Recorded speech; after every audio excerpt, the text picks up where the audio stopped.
बोलो राधा दामोदर भगवान की जय। कार्तिक मास की जय। राजा चोल और विष्णुदत्त को भगवान का द्वारपाल होना। 22वां अध्याय। विष्णुगण बोले, हे धर्मदत्त, एक दिन विष्णुदास नित्य कर्म कर रहा था, तब उसका बनाया हुआ भोजन कोई मनुष्य छिप कर चुरा कर ले गया। भोज्य पदार्थों को वहां न देखकर दोबारा भोजन बनाने में देरी होने के कारण सायंकाल की पूजा में विघ्न हो जाएगा, ऐसा समझकर भोजन नहीं बनाया। दूसरे दिन रसोई तैयार कर जो भगवान के भोग की तैयारी की, इतने में कोई छिपकर फिर भोजन चुरा ले गया। नारद जी बोले, हे राजन, इस प्रकार 7 दिन तक उसकी कोई रसोई की पवित्र सामग्री चुरा ले जाता रहा।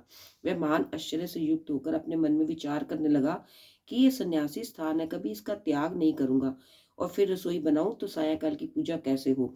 पाक बनाकर बिना भगवान को भोजन धरे भोजन करना वैष्णव को उचित नहीं है। मैं 7 दिन से उपवासी व्रती हूँ, आज पाक की रक्षा करूंगा। इस प्रकार रसोई बनाकर छिपकर बैठ गया। इतने में देखा कि पाक चुराने एक चंडाल आया।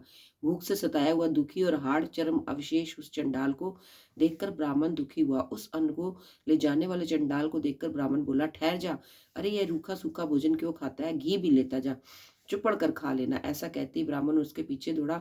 उस आते हुए ब्राह्मण को देखकर डर के मारे चंडाल तेजी से दौड़ा और मूर्छित होकर पृथ्वी पर गिर पड़ा। तब वह ब्राह्मण मूर्छित अवस्था में चंडाल को देखकर अपने वस्त्र से हवा करने लगा। जब वह चंडाल उठकर खड़ा हुआ तो विष्णुदत्त ने उसे शंख चक्र गदा पद्मधारी साक्षात नारायण के रूप में देखा, जिनके पीले वस्त्र, 4 भुजाएं और छाती में लक्ष्मी जी का चिन्ह है, किरीट पहने हैं। अलसी के फूल के समान प्रकाशमान ऐसे भगवान को कौस्तुभ मणि सहित देखा। सात्विक भावों से युक्त ब्राह्मण उसको देखकर स्तुति और नमस्कार करना चाहता था कि उसी समय इंद्र आदि देवता आ गए। गंधर्व और अप्सराएं प्रसन्नता से नाचने लगी। उस समय वह स्थान सैकड़ों विमानों, देवताओं और ऋषिगणों से भर गया और गीत और बाजों का मनोहरी शब्द होने लगा। फिर विष्णु भगवान सात्विक व्रत करने वाले अपने भक्त का आलिंगन कर अपना स्वरूप उसे देकर बैकुंठ को ले गए।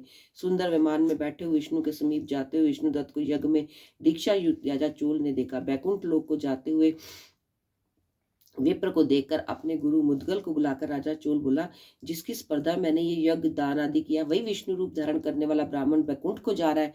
दीक्षा लेकर मैंने इस वैष्णव क्षेत्र व हवन किया और दान आदि से ब्राह्मणों को मन प्रसन्न किया, परंतु आज तक विष्णु मुझसे प्रसन्न नहीं हुए। विष्णुदत्त की भक्ति से प्रसन्न होकर भगवान ने उसका साक्षात दर्शन दिया। इससे ज्ञात होता है कि दान और यज्ञ से विष्णु भगवान इतने प्रसन्न नहीं होते जितने भक्ति से। गण बोले, तब राजा ने अपना भांजा गद्दी पर बिठाया, क्योंकि वह बचपन से यज्ञ की दीक्षा में रहा था। इसी से उसके कई पुत्र नहीं हुए।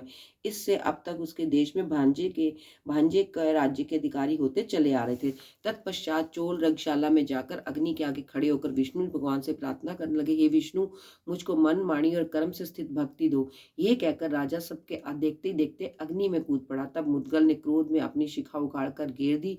तभी से उनके गोत्र में मुद्गल शिखाहीन होते आ रहे हैं।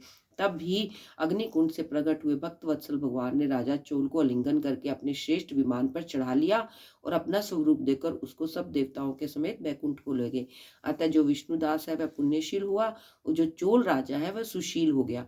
इस प्रकार दोनों ही बराबर रूप वालों को भगवान ने अपना द्वारपाल बना लिया। बोलो विष्णु भगवान की जय। राधा दामोदर भगवान की जय। वृंदावन धाम की जय। तुलसी मैया की जय।